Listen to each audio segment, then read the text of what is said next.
Thank you very much. It's my great pleasure and honor to be with you today, and thank you for the invitation. And Chairman, ladies and gentlemen, I would like to present to you today is an issue which was addressed before in the surgical community, which is the patient-prosthesis mismatch. I would go through the recognition of the patient-prosthesis mismatch, the myth of bioprosthetic size and the inner diameter, and what are the strategies to prevent it. Is the patient-prosthesis mismatch has an impact on the outcome of the TAVI? And what is the current incidence and impact of it after TAVI? And which type of TAVI valves has better performance in the small aortic root? Until the paper by Rahmatullah, the PPM was considered as faced by denial by the surgeons. And if you can see here that in his paper shows that most of the bioprosthetic valves is actually in this part of the curve, and it shows that it has associated with increased gradient as the effective orifice area is reduced. So smaller than expected effective orifice area in relation to the body surface area have shown that it results in higher transverse gradient. And from our surgical experience, we can see that the size of the valve and the inner diameter of the valve is totally different issue. If we put, for example, here Magna is 25, it is very hardly to pass a 16 millimeter sizer. For the same valve here, size 27 Magna is, it was 22 sizer.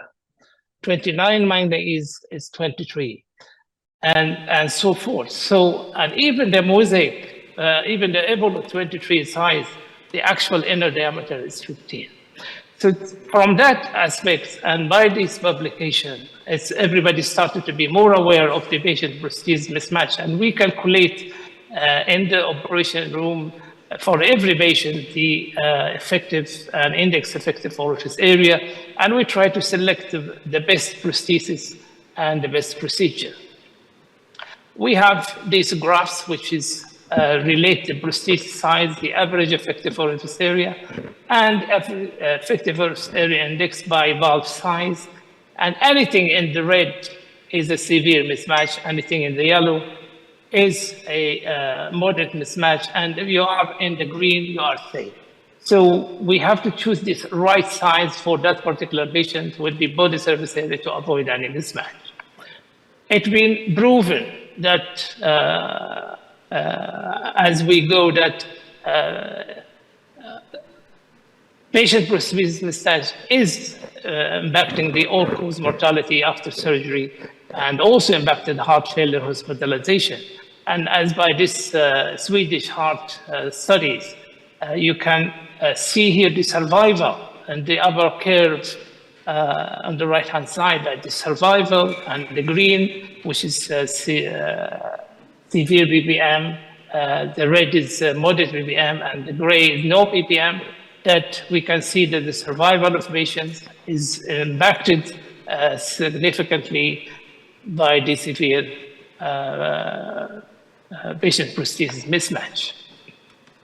Surgically, what we do, we hopefully always try to tackle this issue by doing root enlargement or root replacement, and we try to implant the biggest size valve to avoid any mismatch.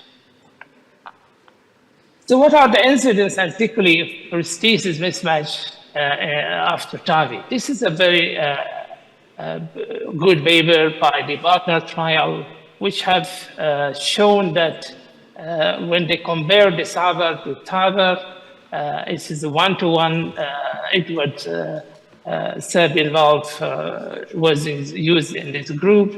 It shows that the PPM is up to 60% after SAVR. And they concluded that the incidence of patient-prosthesis mismatch was 60%, and it's about 28% is considered as severe in the SAVR groups versus 46% in the TAVI group. So it's really the patient prosthesis mismatch does exist even in the TAVI patients.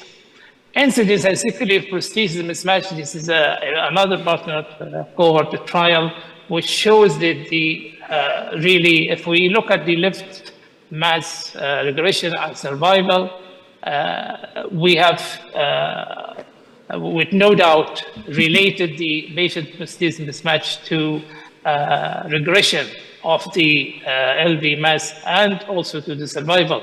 And the partner trial study has concluded that patients in the no PPM TAVI group appear to have better LV mass regression and survival than TAVI group.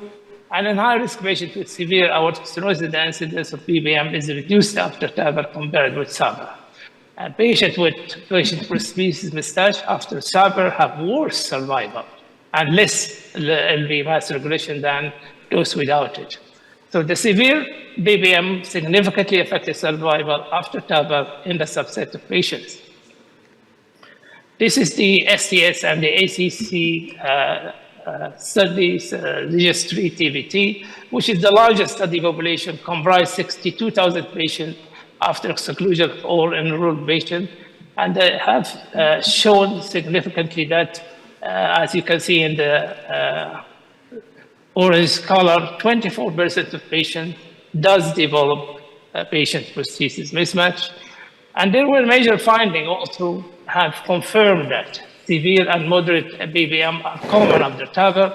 Severe patient prosthesis mismatch is related to the prosthesis and is related also to the patient factor and can be very much predicted by small size of the valve and valve prosthesis and so forth. And in the end, they have confirmed that severe PPM, though not moderate, PPM is associated with an increased risk of mortality and heart failure hospitalization. This is, they call it the TAVI small registry, and they have included basically to evaluate the performance of self-expandable valve in the small annulus in a respective registry of patients with severe aortic stenosis and small annulus. And they have shown that at the first time that the self-expandable valve shows optimal clinical and echocardiographic results in small root. The supraannular devices particularly do better than the intraannular devices.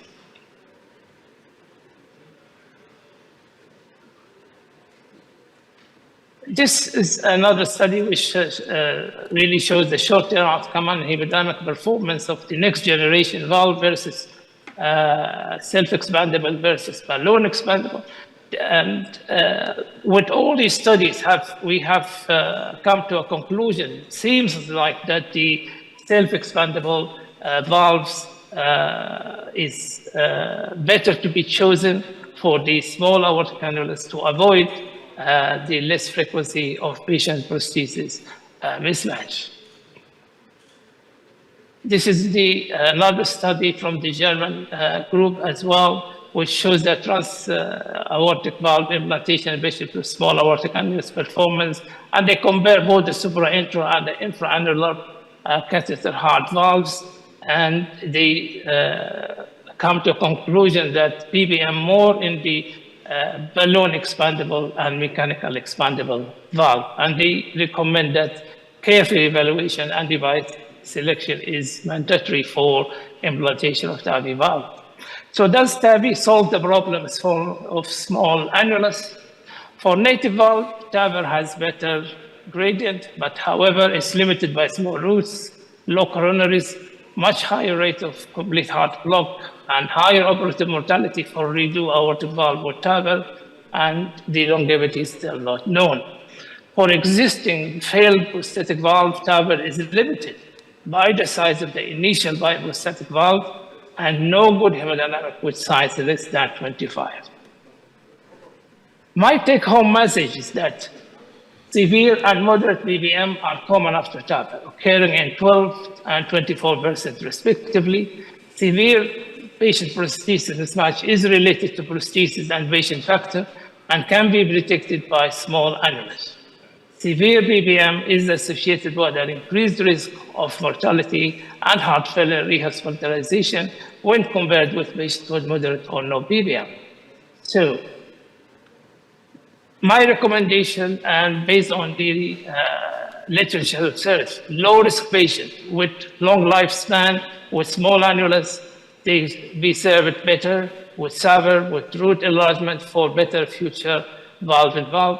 High-risk patients with small aortic annulus, they go for TAVI with annular valvular and intra-annular valvular, and better to choose self-expandable plus minus post-dilatation.